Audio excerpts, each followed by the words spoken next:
thấy bóng anh sang khi nắng công trường soi bước em, khi chiều kéo lại bao nhiêu nhớ mong, khi đường mây chờ. Rồi, bữa nay là lần đầu tiên mình được Pilot Hermit bay đi chơi này nha. Sau một năm hả? Hơn năm rồi. Cái license năm ngoái thì đến năm nay thì lấy cái second one là working on instrument. Thì hôm nay mình mới được bay với Thomas nè, Thomas chở đi nè. Đó.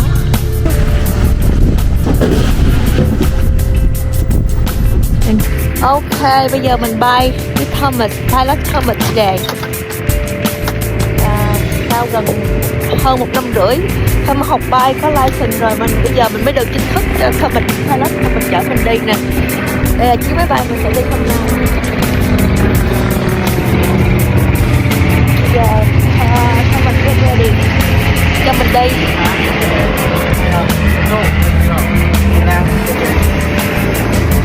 Ok, trước khi đi là phải check máy bay, make sure everything ok mình mới được đi. Đó.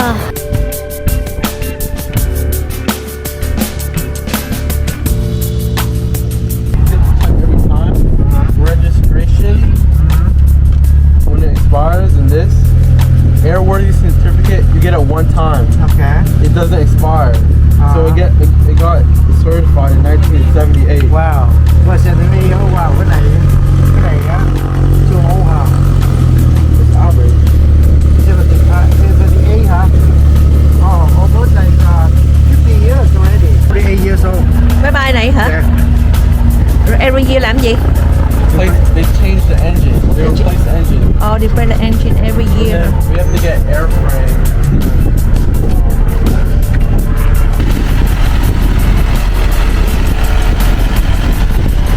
All this stuff. Oh wow. Basically memorize it. So this is all I did right now. I checked these. Okay. Empennage, right wing, left wing. I just need to check the fuel. I'm gonna do that once he does it. And then Rồi, check-in máy bay nè. I have to do a pre-flight.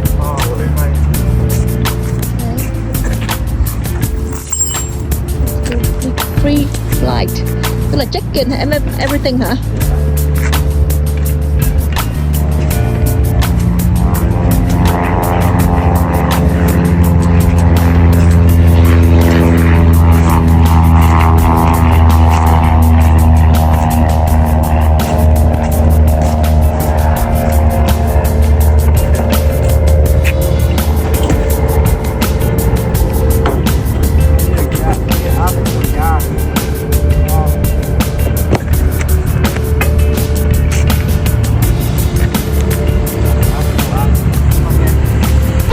Mỗi lần trên cái lông per hour hả? Là bay được bao nhiêu mile? 400 maybe. 400 mile hả?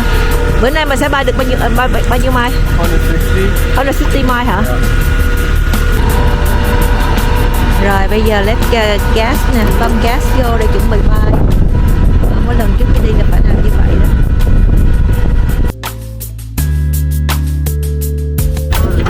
Checking the fuel.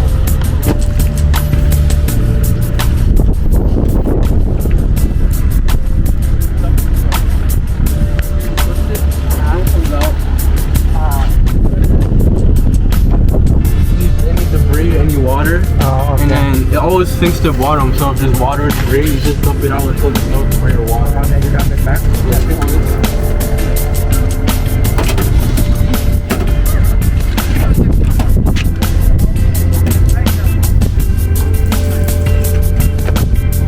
What you doing? Check it out. Check the gas. Oh. The water. Oh. Very careful. Yeah. Very.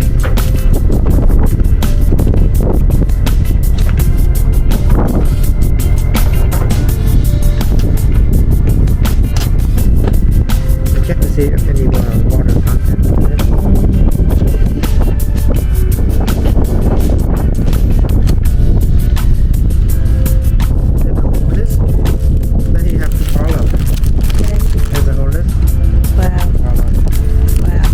can really remember. You have to remember everything on the list. You have to. It's like you cross-check. You do everything and check the list to see if you did it all. Oh, I see. So I like a good rule of thumb is you say it out loud. Like, you know, like airliners, there's always one person that reads the list, one person that does it. So it's just a good practice to read it out and just do it. You want to get situated? Like, you want to get inside the plane? Yeah. Who's sitting in front? You want to sit in front or? Anh xin trước đi rồi em về, trước về em ngồi. Ok. Yeah. Xong rồi hả? Chắc xong rồi hả? Yeah, but get in. And then what? I'm gonna pull the plane out.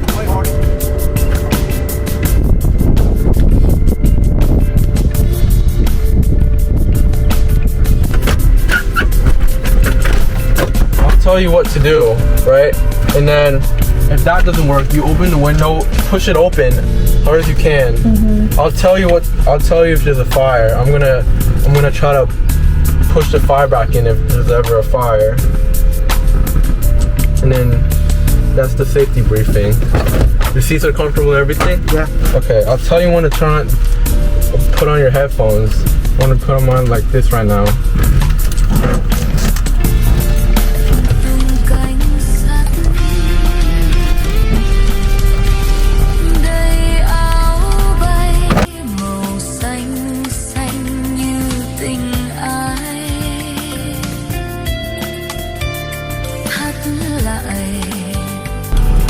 That's a private plane.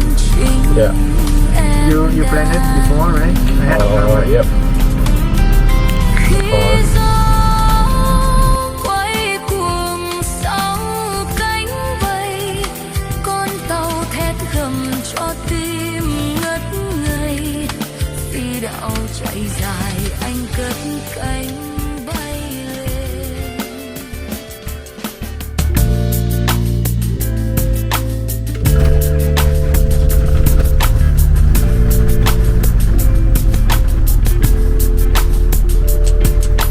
Sau gần 1 tiếng kiểm soát, kiểm tra hết mọi thứ thì bây giờ mình đã được chính thức ngồi vào máy bay.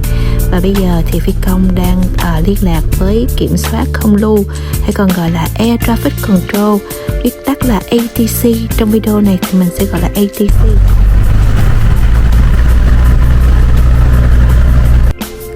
Khi phi công là liên lạc với lại ATC thì luôn luôn đầu tiên hết là phải provide cái tail number của máy bay, có nghĩa là cái số của máy bay đó các bạn, giống như là license plate của chiếc xe mình vậy đó. Anh biết chiều nay em anh buồn lắm, đã hẹn nhưng chẳng thấy bóng anh sang. Khi nắng cổng trường soi bước em, khi chiều kéo lại bao nhiêu nhớ mong, khi đường mây chờ anh tung cánh sắt. Đầy áo bay màu xanh xanh như tình ai, thắt lại khăn ấm chính em đan. Khi gió quay cuồng sau cánh bay, 45 minutes. From here to Sacramento? What? One way hả? Yep.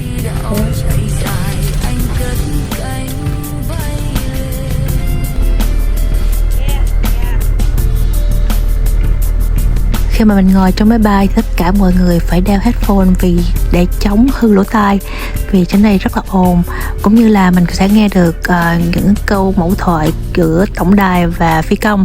Và trước khi cất cánh thì phi công luôn luôn check với mình tất cả mọi thứ đều an toàn thì mới bắt đầu cất cánh.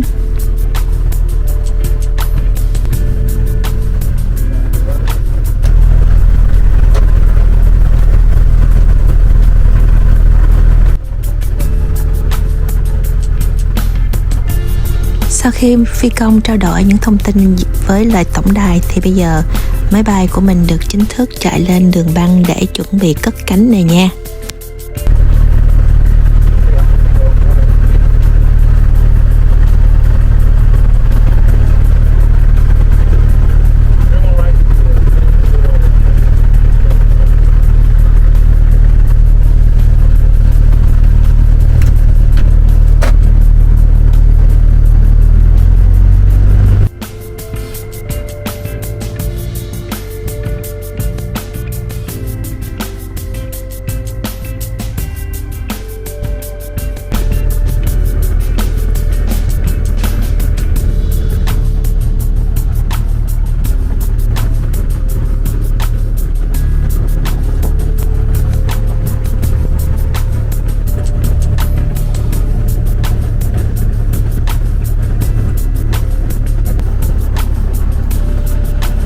Bây giờ thì máy bay của mình đang sắp hàng để chờ cất cánh. Sau khi chiếc máy bay trước bay thì sẽ tới phiên máy bay của mình bay nha.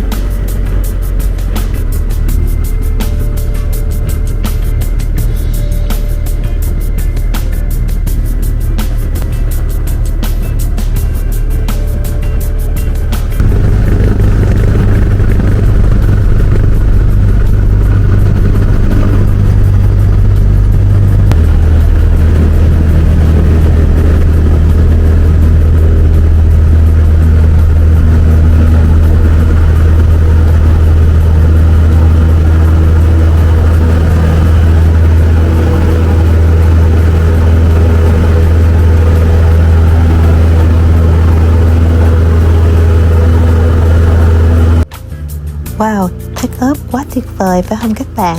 Và bây giờ chúng tôi đã chính thức bay bổng trên bầu trời.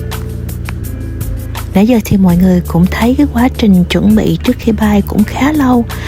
Mình đến phi trường lúc mình 3 giờ rưỡi và 4 giờ rưỡi thực sự mới bắt đầu cất cánh. Bây giờ thì mình sẽ chia sẻ cùng các bạn những gì mình học hỏi được từ con mình trong chuyến bay này nha.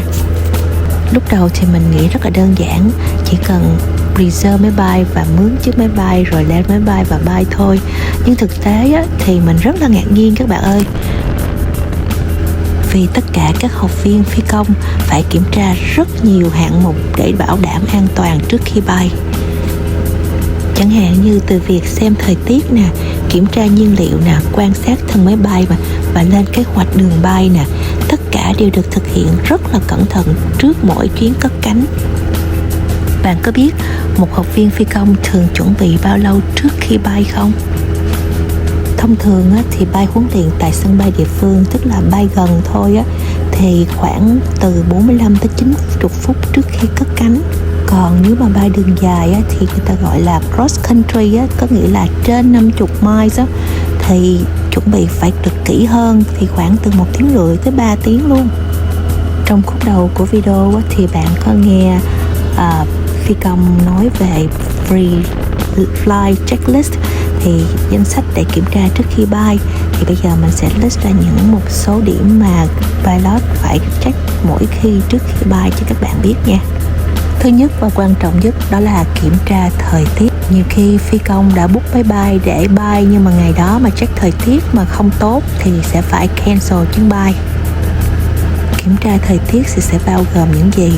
Thí dụ như là gió nè, mây nè, tầm nhìn nè, có sương mù hay không nè, mưa nè, hay có dông hay không nè, nhiệt độ nè, áp suất nè, tất cả những điều đó phải được kiểm tra trước khi mỗi chuyến bay. Thứ hai là lên kế hoạch bay, tuyến đường nè, độ cao nè, thời gian bay và sân bay dự phòng nếu cần. Thứ ba đó là tính toán trọng lượng và cân bằng. Thì phi công phải biết hết cân nặng của mỗi hành khách và phải cộng hết tất cả hành khách, cộng hành lý, nhiên liệu. Cho nên là mỗi chiếc máy bay nó có cái giới hạn trọng lượng, thì bắt buộc phải đúng, không được hơn cái trọng lượng mà máy bay nó cho phép. Thứ tư là tính lượng nhiên liệu, làm sao cho đủ cho chuyến bay dự phòng theo quy định. Thứ năm là kiểm tra giấy tờ, phi công phải luôn luôn đem theo pilot license mỗi chuyến bay, logbook khi cần nè, giấy tờ máy bay và medical certificate. để mình nói thêm cho các bạn nghe về cái medical certificate. Tất cả các phi công trước khi học để có được cái bằng á, thì phải có đi khám bệnh để được cái medical certificate. Mà cái certificate này rất là đặc biệt, mình chỉ đi được những cái văn phòng bác sĩ nào mà được FAA approve thì mới được. Thì phải make sure, người ta muốn make sure là pilot phải có đầy đủ sức khỏe tốt thì người ta mới cho mình học làm pilot. Rồi sau khi gần 45 phút bay thì máy bay bắt đầu chuẩn bị đáp, cho nên sẽ bay thấp xuống để đáp xuống ở phi trường nhỏ ở Sacramento.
up our flight following, basically it's just traffic advisory. They tell me it's just traffic, look out for it, or I'm able to descend whenever, or you know. Oh. Yeah. That's basically it. And those are from the tower, huh? Controllers. From So the controllers are not. They're not in a tower. We're in a building. Oh, Yeah. okay. Heading. Có nhìn hả? Yes, everything. Ồ, nhìn hết mấy cái đó hả? Yeah. And I have to look at my map the whole time. Có hả? I mean, Thấy không làm vậy? Thấy không có cầm tay lái giống như xe. it's supposed to fly with only one hand anyway. Really? Yeah. Wow, cool. Yeah.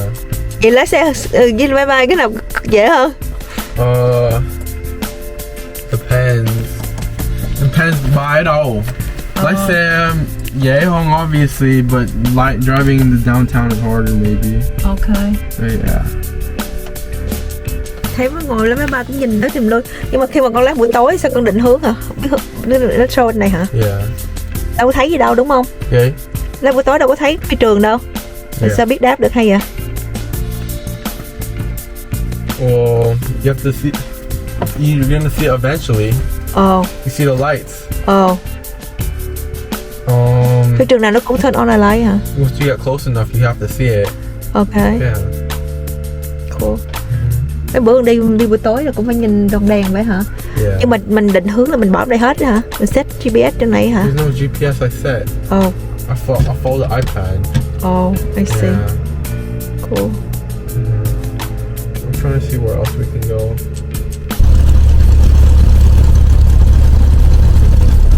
Bây giờ đi đổ xăng. Chào bé hả? Đó hả? Đi đâu?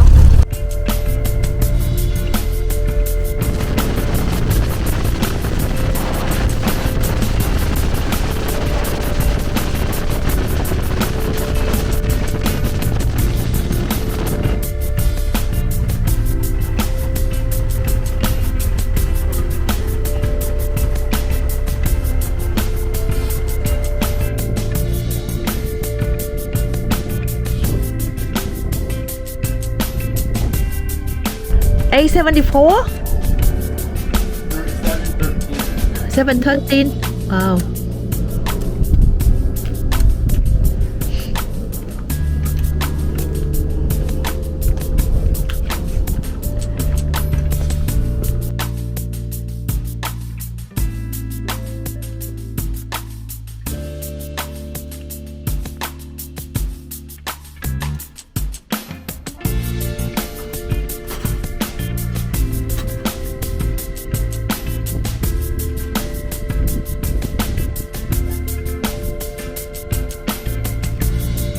Wow, cái này là phải có physical. Sao mấy đứa không ghé máy bay nổi?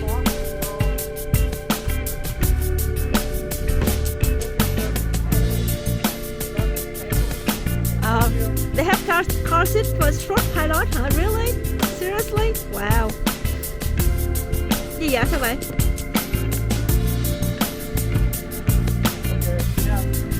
Car seat cho short pilot đó. Yeah. Nó có car seat cho short pilot kìa. Rồi sau khi đổ xăng và nghỉ ngơi 30 phút thì bây giờ mình tiếp tục hành trình của mình rồi nha. Bây giờ thì phi công lại tiếp tục liên lạc với lại ATC để cho họ biết cái tuyến đường của mình. Đặc biệt là con mình muốn bay ngang cầu Golden Gate để cho hai vợ chồng mình ngắm cầu từ trên xuống. Cho nên phi công đang liên hệ với ATC để xin phép được vào không phận này. Khu vực cầu Golden Gate thì hay có sương mù cho nên rất là khó để bay vô. Bởi vậy thời tiết là giữ yếu tố rất là quan trọng để bay ngang cầu. Trong thời điểm mà con mình sinh lúc này thì ATC thông báo là sẽ cho con mình biết khoảng 30 phút khi gần đến cầu để coi có được bay vào khu vực này không.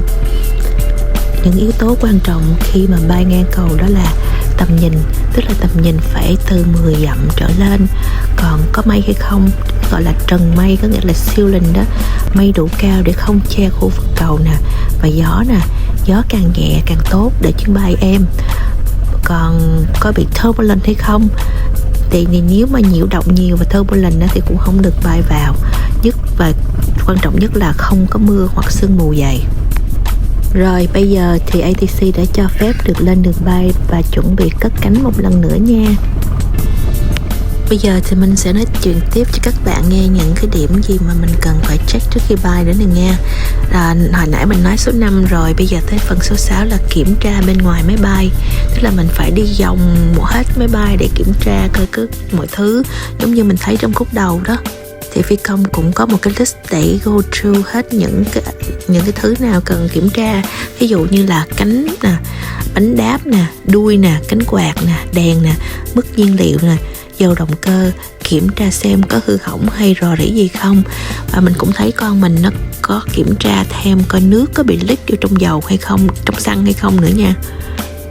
Và số 7 đó là kiểm tra trong buồng lái.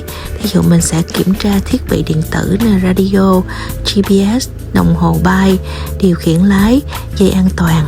Rồi phi công cũng phải làm một cái briefing trước khi cất cánh. Phi công sẽ nói với lại passenger những điều gì cần thiết nếu như có emergency, kế hoạch cất cánh, quy trình liên lạc với ATC và phương án xử lý nếu mà động cơ bị gặp sự cố hay là bị cháy. Và đó là quy trình giúp đảm bảo mỗi chuyến bay được thực hiện an toàn và đúng tiêu chuẩn mà pilot bắt buộc phải làm mỗi khi bay. Bạn có để ý là trên máy bay có hai bên tay lái không? Đó là một bên kia để cho instructor khi mà dạy thì có thể giúp cho học sinh học nếu có chuyện gì. Không biết bạn có giống mình không, nhưng mà mình rất là bất ngờ khi biết rằng thời gian chuẩn bị đôi khi còn lâu hơn cả thời gian bay. Vậy mới thấy là an toàn luôn là sự ưu tiên số 1 trong ngành hàng không, phải không các bạn? Đố các bạn, khi mà máy bay bay ngang qua một sân bay dân sự thì có cần phải xin phép không? Câu trả lời là nếu sân bay đó có ATC và máy bay muốn bay vào vùng Class B, C hoặc D thì phi công phải liên lạc với trạm ATC và được chấp thuận trước khi vào không phận đó. Còn nếu chỉ bay ngang bên ngoài vùng kiểm soát thì không cần xin phép nha. Còn bay ngang sân bay quân sự thì sao? Điều này sẽ phụ thuộc vào loại không phận của căn cứ quân sự. Nếu căn cứ quân sự nằm trong khu không phận được kiểm soát thì phi công phải liên lạc với ATC giống như sân bay dân sự. Còn nếu khu vực đó là restricted area hoặc prohibited area thì phi công chỉ được vào khi được cho phép của cơ quan quản lý khu vực đó. Các khu vực này thì đều có đánh dấu trên bản đồ hàng không. Đặt giả sử nếu mà máy bay bay vào khu quân sự mà không xin phép thì sẽ bị gì? Thì mức độ sẽ tùy theo tình huống. Đầu tiên hết là ATC sẽ gọi cho phi công nhiều lần trên radio để yêu cầu đổi hướng hoặc rời khỏi khu vực. Nếu mà phi công không phản hồi hoặc xâm nhập vô khu vực thì máy bay có thể bị chiến đấu cơ quân sự chặn và hướng dẫn rời khỏi khu vực. Sau khi hạ cánh, phi công có thể bị FAA điều tra, bị xử phạt, thậm chí bị đình chỉ hoặc thu hồi giấy phép bay nếu vi phạm nghiêm trọng. Trong chuyến bay này thì cuối cùng ATC không cho phép mình bay vào khu vực cầu Golden Gate vì thời tiết không được tốt và sương mù rất là nhiều. Tổng cộng chuyến bay của mình hôm nay là mình đến phi trường khoảng 3:30 và đáp xuống phi trường lại là 8:30. Tổng cộng luôn cái giờ chuẩn bị và giờ bay. Chuyến bay ra từ San Jose tới Sacramento thì mình chỉ có bay 45 phút. Còn chuyến về thì đi lâu hơn vì con mình đã tính đi ngang Golden Gate cho nên cái đường nó xa hơn và đi mất gần 2 tiếng. Khi mình đi thì trời còn sáng và khi mình đáp xuống thì trời tối và mình được trải nghiệm bầu trời lúc trời sáng, mặt trời lặn và khi mà hoàng hôn buông xuống. Trước khi kết thúc video cho mình chia sẻ một chút xíu cảm xúc của mình nha. Đây thật sự là một trải nghiệm rất đặc biệt đối với mình. Là một người mẹ, mình cảm thấy rất là vui, vừa xúc động và cũng rất là hãnh diện khi được ngồi trên chuyến bay do chính con trai mình điều khiển. Khi ngồi trên máy bay, mình có cảm nhận được con mình rất là bình tĩnh, tự tin và biết rõ mình đang làm gì. Điều đó khiến mình hoàn toàn yên tâm và càng tin rằng con đã chọn đúng con đường để theo đuổi đam mê trở thành phi công. Anh biết chiều nay em anh buồn lắm, đã hẹn chẳng thấy bóng anh sang. Khi nắng cổng trường soi bước em, khi chiều kéo lại bao nhiêu nhớ mong, khi đường mây chờ anh tung cánh sắt. Đầy áo bay màu xanh xanh như tình ai, thắt lại khăn ấm chính em đan. Khi gió quay cuồng sau cánh bay, con tàu thét gầm cho tim ngất ngây. Phi đạo chạy dài anh cất cánh bay lên.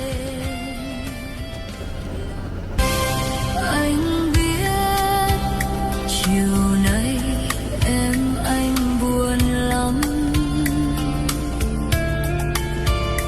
đã hẹn nhưng chẳng thấy bóng anh sang. Khi nắng cổng trường soi bước em, khi chiều kéo lại bao nhiêu nhớ mong, khi đường mây chờ anh tung cánh sắt. Đầy áo bay màu xanh xanh như tình ai, thắt lại khăn ấm chính em đan. Khi gió quay cuồng sau cánh bay, con tàu thét gầm cho tim ngất ngây. Phi đạo chạy dài anh cất cánh bay lên.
Mình hy vọng rằng các bạn cũng đã thích và tận hưởng hành trình bay đặc biệt này của gia đình mình.